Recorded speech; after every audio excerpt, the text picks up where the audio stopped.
السلام علیکم۔ کوئی بھی گھڑی اگر خراب ہو جائے تو اس کے بنانے کا بہترین طریقہ اور ایزی تکنیک ہے، ٹھیک ہے۔ تو گھڑی آپ کوئی بھی گھڑی پھینکنے کی ضرورت نہیں ہے، گھڑی بالکل خراب نہیں ہوتی۔ پانی چلا جائے اس کی وجہ سے اگر رک جاتی ہے یا سیل ختم ہو جاتا ہے تو صرف یہ دو تکنیکس ہے، اور اس دو تکنیک کو اپلائی کرے آپ کی گھڑی 100% چلے گی۔ تو ابھی ویڈیو سٹارٹ کرتے ہیں۔ یہ جو گھڑی تو نظر آ رہی تھی کہ راڈو ہے، کتنی مہنگی گھڑی ہے، لیکن اس کے اندر یہ مشینری چائنا کی ہی لگی ہے اور یہ ون ٹائم یوز ہوتی ہے۔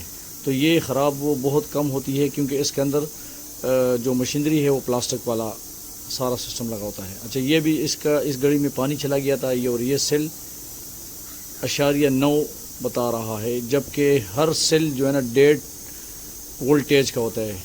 تو 1.5 وولٹیج کا اگر سیل ہے تو ٹھیک ہے، 1.5 وولٹیج سے کم ہو جائے تو پھر وہ رک جاتا ہے، اور پانی چلنے کی وجہ سے گھڑی میں جب پانی آ جاتا ہے تو سیل ختم ہو جاتا ہے۔ اب یہ دیکھیں، یہ میں نے نیا سیل ڈال دیا لیکن گھڑی نہیں چل رہی۔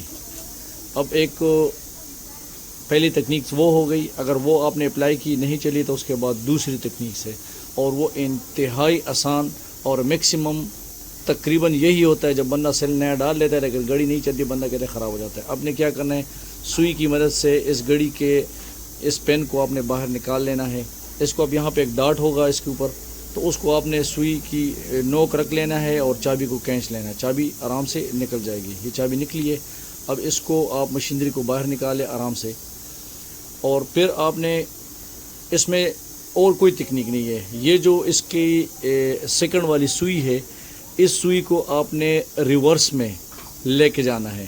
جیسے میں نے سیل ڈال دی ہے آپ کے سامنے، اب سیل ڈالنے کے بعد یہ دیکھیں کہ گھڑی نہیں چل رہی۔ اب اس کو آپ نے ریورس کر دینا ہے، یہ نہیں چل رہی، ریورس کر دے۔ یہ جو پورا سرکل آپ کو کم از کم اس سیکنڈ والی سوئی کو آپ نے پورا ایک سرکل دینا ہے۔ اس پورے سرکل میں کہیں ایک جگہ پہ ڈاٹ ایسا ہوگا کہ اس سوئی وہ جو اندر پلاسٹک ہے، پلاسٹک کی گہرائی کے اوپر کوئی رسٹ آیا ہوگا، تو اس ڈسٹ کی وجہ سے، اس ڈاٹ کی وجہ سے وہ نہیں چلتی۔ Thank you for watching. السلام علیکم۔